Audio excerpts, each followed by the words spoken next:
Morning. This video was helped to support the HiSET Free Practice Exam number 7, question number 13. If you hadn't had a chance to read the question and attempt it, go ahead and pause the video and do that now. Okay, so basically we're buying something from this electronics store. We have to have a down payment of $60. So we're going to take that off the top, the $60. We want to write an equation with the relationship between the amount of each quarterly payment. So A is each quarterly payment, quarterly meaning 4, right? So there's 4 quarters in a year, there's 4 quarters in a dollar, so quarter means 4 payments. And the purchase price is S. So S is going to be the purchase price, or how much money, like the total, whatever it is. I'm going to buy the total laptop or iPad or whatever. Okay, so I'm going to subtract off that 60 because that's my down payment, and then I need to divide it by 4. So the first thing I'm going to do is when they say 4 quarterly payments, I know that's going to take my amount that I owe and divide it equally in 4 payments.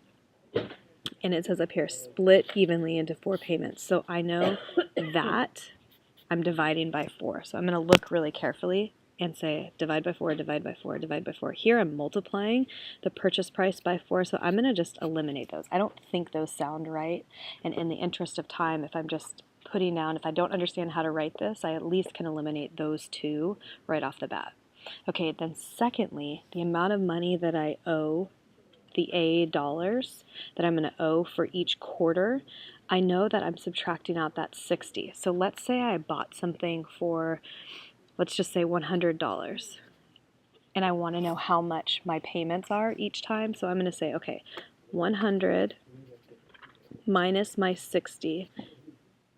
The $60 from the down payment gives me $40 total that I have left. So then I'm going to take that 40 and divide it by 4, which means each of my payments will be $10. So each quarter I'm going to pay $10 on my, I don't know, what I would buy for $100 in a little iPod or something. So if I want to take that same process and generalize it. If they don't give you numbers and they want you to write an equation, make up a number like 100, see the process, and then figure out which equation it is. For example, I know that I subtract out that 60. So right here, subtracting 60, subtracting 60. On B, I'm going to eliminate it because I know that's adding 60, and there's no way that I'm adding 60 to it. I'm subtracting it off the total. So right now, I have a 50-50 shot on an answer, even if I don't understand quite what else to do. I know that my answer is going to be A because the first thing I do is I subtract the 60, then I divide that by 4. So I'm going to take my 100, subtract the 60, then divide that total by 4. And if I go back and say, oh, let me just put in my variables, well, 100 is S. That's the amount, the purchase price that I started with. That was the number I made up.